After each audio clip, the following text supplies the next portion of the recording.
You want answers? I'm as mad as hell, and I'm not going to take this anymore.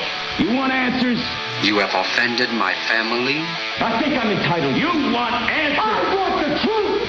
And you have offended Shaolin Temple. You can't handle the truth. Surely you can't be serious. I am serious. And don't call me Shirley. Hoorah! Radical Rant. Welcome back, everyone. 45 after the hour. Time for a little radical ranting. But before we get to the subject of the rant, I do have an announcement for folks in the Northern California area, specifically Mendocino County. Chris Conrad will be debating Stephanie Taylor, a.k.a. Dragonfly de la Luz, tomorrow night on KZYX Radio in Mendocino County. The announcement says that it will be on KZYX October 7th, Thursday night from 7 to 8 p.m. That's KZYX 90.7 or 91.5 in Mendocino County. Guests will be Chris Conrad and Dragonfly de la Luz. Now, the reason I wanted to bring this up, number one, is so that you could listen to it. But number two, I love the bio for the two guests. Here's the bio for Chris Conrad. Chris Conrad is an author, Hemp, Lifeline to the Future, Hemp for Health, Shattered Lives, Portraits from America's Drug War, Cannabis Yields and Dosage. The court-certified marijuana expert witness cited in the California Supreme Court's Kelly decision. The curator of the Hash, Marijuana, and Hemp Museum in Amsterdam. The founder of Safe Access Now. The publisher of West Coast Leaf newspaper. And a member of the Yes on 19 campaign. He is debating De La Luz, who is a correspondent for the television news show Cannabis Planet, a writer on marijuana issues for various magazines, and a critic of Prop 19. Little bit different weight there in the resume, don't you think? Oh my God, this is having Chris Conrad debate Stephanie Taylor on Prop 19 on marijuana law in general is kind of like having Stephen Hawking debating Leonard Nimoy on physics. You know, because Nimoy played Spock, so he must know a lot about physics, right? Oh boy, you know, I'm kind of torn on this one too. I'm not sure if I'm happy that it's happening or sad because, you know, I'm happy to have Chris out there. He's going to destroy her in the debate and it'll be, you know, great for the information to get out to the people. But on the other hand, it kind of reminds me of when the creationists, you know, want to bring their intelligent design and put it in the kids' textbooks and say that Jesus rode a dinosaur and all that. And the scientists now don't debate those people. Because when you debate those people, you're elevating them to the level of saying, this is something worthy of debate. So it does have that little element to it. But anyway, that's on tomorrow, Thursday night, KZYX 90.7 or 91.5 in Mendocino County, 7 o'clock. So tune in. You can also tune in online. I think you'll just have to look up KZYX on the web and find out what their website is. All right, let's get to the radical rant. I wanted to bring this up today. We had a story earlier in the news about the Philly cops who robbed the undercover narcotics agent, took 20 pounds of his weed, $3,000, and planned to sell it all themselves, to talk about police corruption. I wanted to talk about our judicial system and judicial corruption. And this comes up from a story that we got from Pennsylvania in the Western District of Pennsylvania. Now, it's a federal case, but the federal case was heard in Pennsylvania, and I thought you ought to hear it. This is from the Pittsburgh Post-Gazette. Noah A. Landfried, age 26, and Ross E. Landfried III, age 28, were sentenced by U.S. District Judge Michael M. Mim in Henry County on Friday. Noah Landfried was sentenced to life in prison, while Ross Landfried received a term of 20 years. That's right. The 26-year-old got life in prison. The 28-year-old gets 20 years. They were accused of running a conspiracy to bring marijuana from Mexico to Pittsburgh along the Interstate 80 corridor. The brothers, who pleaded guilty on March 30th, were responsible for moving approximately 5,200 pounds of marijuana and made about $1 million in proceeds since 2002. Okay, so I thought about this, and the first thing that came to my mind is two guys over 7 years made $1 million. When you do the division, that works out to $71,428 per year. Not a bad living, but not really the level I think of a Tony Montana kingpin or anything, a drug baron, these guys in Mexico with the exotic shark tanks and stuff. No, 71 grand a year. That's more like the salary of a CEO of a regional shipping company. which, if you think about it, was what these guys were, shipping brick weed from Mexico into Pennsylvania. So it's not like they made a ton of money. And 5,200 pounds, you realize, he's lucky that he was only carrying 5,200 pounds, because in the United States of America, if you're caught running a trafficking ring and caught with over 60 kilograms, now 5,200 pounds, about 2,300 keys, if he'd have been caught with 60,000 keys, he'd have been eligible for the death penalty. That's right. The United States is one of, I think, 8 countries in the world that actually has the death penalty for a marijuana crime. We join such luminaries as Singapore and Malaysia and Saudi Arabia and China as the countries that will execute someone over the buying and selling and trafficking of marijuana. But luckily, he only had 5,200 pounds, so he only gets life in prison.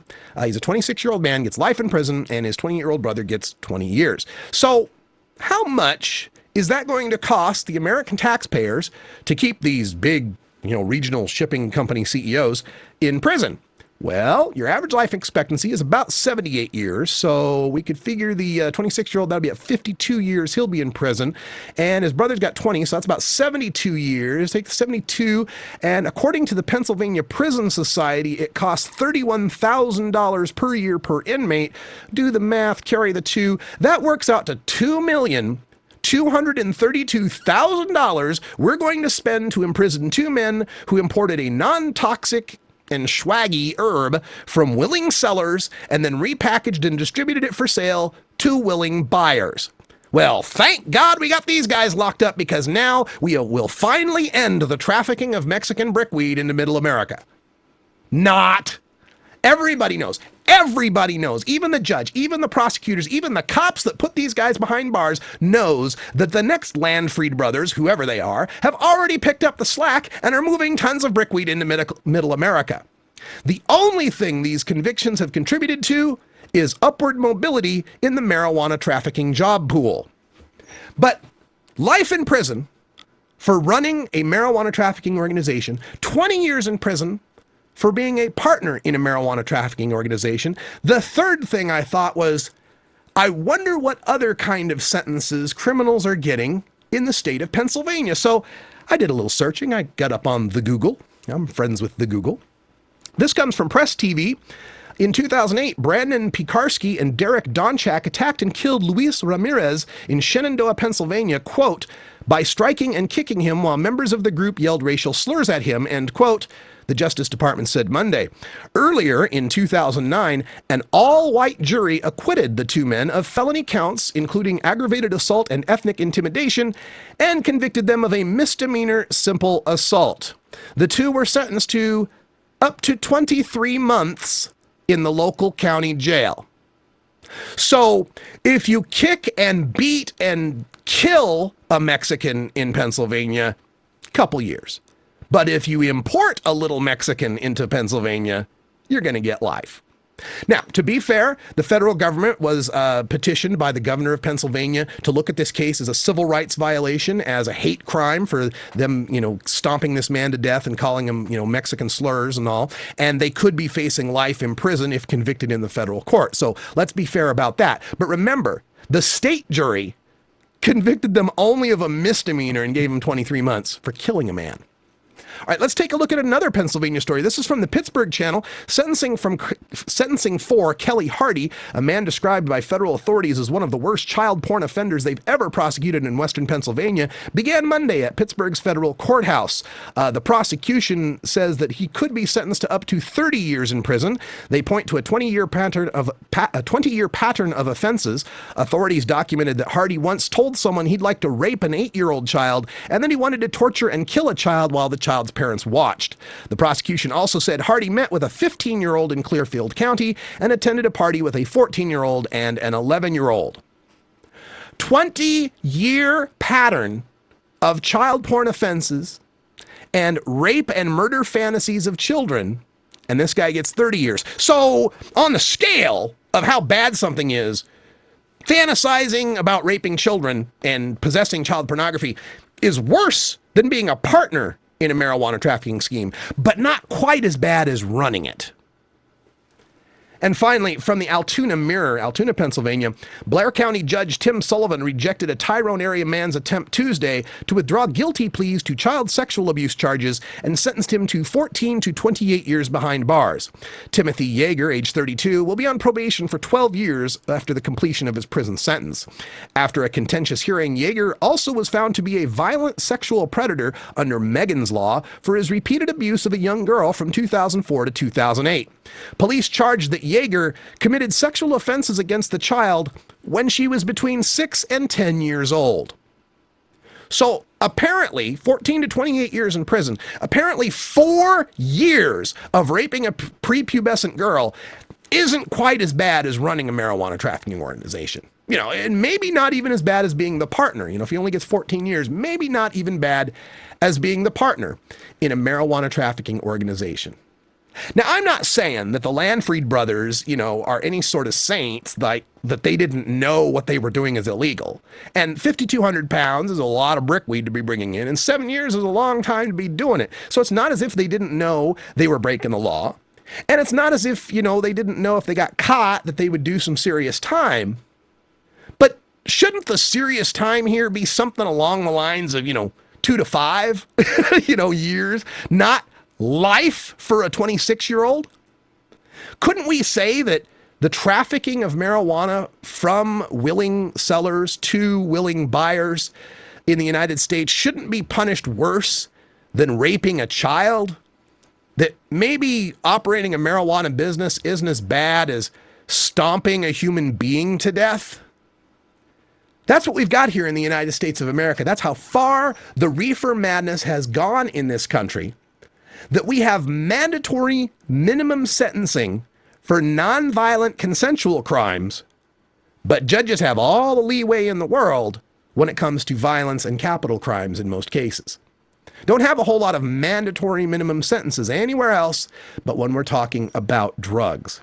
Our priorities are completely out of whack in this country. We have 2.3 million people behind bars in the United States of America. 2.3 million people behind bars. Now, for comparison's sake, that means we have more people behind bars in the United States per capita than any other country in the world.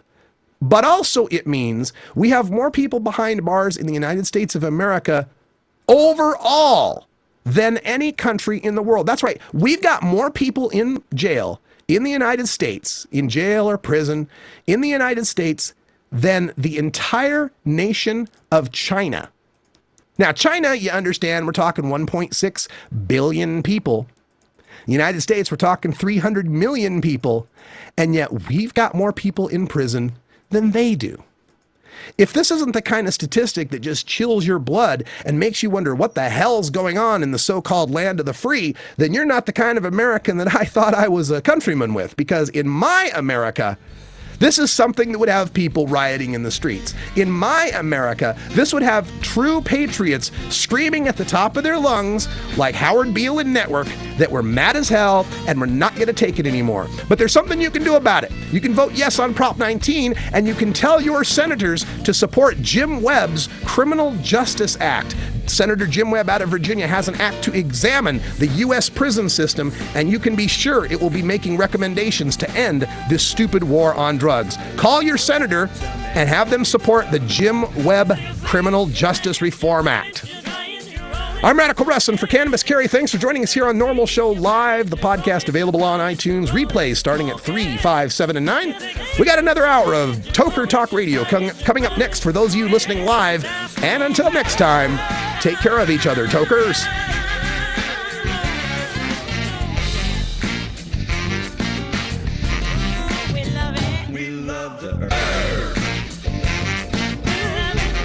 This is Normal Show Live, the voice of the Marijuana Nation. Take it on one more time.